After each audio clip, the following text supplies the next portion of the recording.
Jujur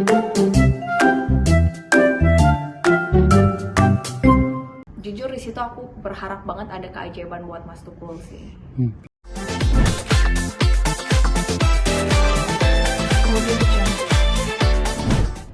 Kak Maria Vania mungkin kemarin kan sempat dengar kabar nih, kemarin kan juga ada caption Kak Maria Vania di Instagram gitu, baru aja menjenguk Mas Tukul. Gimana, mungkin boleh sedikit berbagi ke kita keadaan Mas Tukul di sana seperti apa mungkin Kak Maria? Iya, jadi aku tuh beruntung banget kan jadi salah satu dari 3 orang yang udah bisa jenguk Mas Tukul, di mana ada Pak Tarsan, terus juga ada Kak Vega yang udah jenguk Mas Tukul, dan aku akhirnya bisa jenguk Mas Tukul yang which is aku udah lama banget pengen jengukan, tapi baru dikasih kesempatan dari pihak keluarga, dan juga aku baru ketemu waktunya tuh kemarin gitu tuh. Terus kayak seneng banget karena di situ aku bisa ngeliat langsung Mas Tukul gitu, karena kan aku khawatir gitu gimana sih sekarang keadaannya Mas Tukul, dan di situ aku ngeliat Mas Tukul udah jauh lebih membaik. Karena kan kita bisa lihat kayak Mas Tukul setelah dioperasi gitu kan, otaknya itu masih ada beberapa yang belum bisa gerak gitu kan, seperti bagian sebelah kanannya, tapi bagian sebelah kirinya tuh udah bisa bergerak.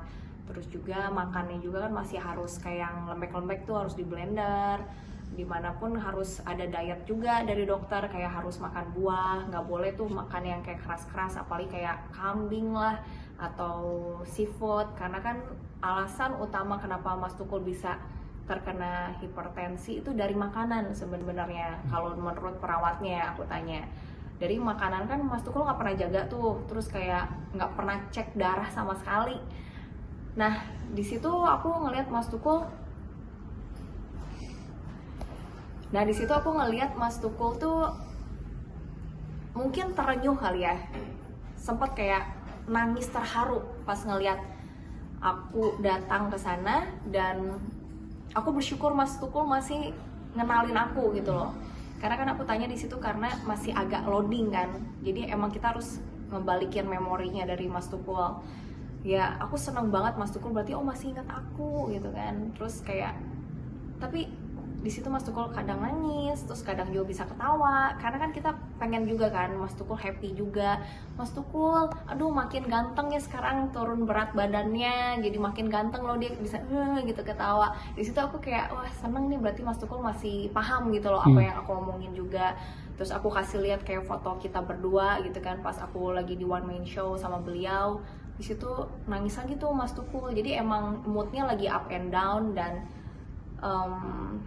ya jujur di situ aku berharap banget ada keajaiban buat Mas Tukul sih. Oke. Tapi selama bekerja gitu bareng sama Mas Tukul gitu, apakah memang Mas Tukul pernah curhat soal penyakitnya sebelum ada akhirnya masuk rumah sakit, atau gimana mungkin kabarnya? Ya Mas Tukul tuh sama sekali nggak pernah ngeluh orangnya. Jadi kayak, dan H-1 sebelum beliau sakit gitu kan, itu tuh masih kerja loh sama aku, masih kerja, masih syuting kita sampai jam 6 sore.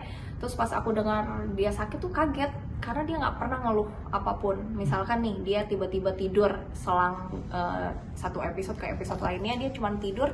Terus aku tanya, Mas Tukul kenapa? Mas Tukul capek? Mas Tukul sakit? Enggak, dia nggak pernah ngeluh gitu. Dia selalu ngomong kerja itu ibadah.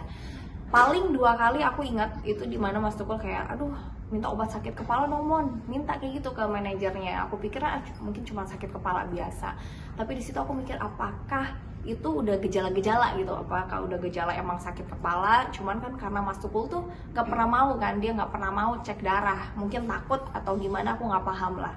Jadinya nggak ngeh kalau ternyata dia punya darah tinggi gitu. Oke. Tapi gimana mungkin melihat secara fisik, mungkin terlihatnya gimana mungkin Mas Tukul selama di rumah sakit mungkin? Selama di rumah, karena akan aku jengukin di rumah di kan, rumah. aku jenguk di rumah beliau.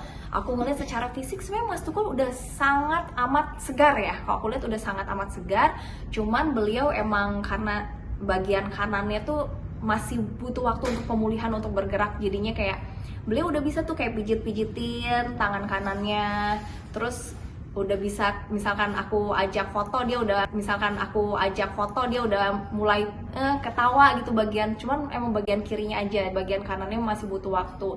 Karena kan beliau masih fisioterapi kan, jadi fisioterapi gerak itu seminggu 2 kali tapi akan dilakukan 3 kali. Terus ada juga fisioterapi bicara juga, itu pun dari 3 rumah sakit gitu, jadi emang butuh waktu. Terus yang lucunya banget, pas aku pamit pulang, sebelum pamit pulang lah, aku ngomong, Mas Tukul, Fania boleh ya nanti jengukin lagi ya. Beliau ngangguk, bisa ngangguk. Terus kayak, Mas Tukul, tapi kalau Fania udah nanti jengukin lagi, Mas Tukul udah harus sehat lagi, karena kita kangen banget sama Mas Tukul. Dia ngangguk. Terus pas aku mau pulang, Mas Tukul, Fania pamit dulu pulang ya. Dia kayak mau bangkit tapi nggak bisa gitu. Jadi akhirnya tapi tetap kekeh. Ini luar biasa Mas Tukul ya. Mas Tukul tuh dari dulu nggak pernah berubah sampai detik ini. Dia dibopong, jadi kayak dibawa sama perawatnya laki-laki itu untuk kayak nemenin aku keluar. Itu luar biasa banget loh. Jadi kayak aduh, Mas Tukul kangen banget, kita semua kangen banget gitu sama sosok Mas Tukul, seorang legend yang menurut aku sih nggak akan terganti ya. Melihat semangatnya Mas Tukul untuk semua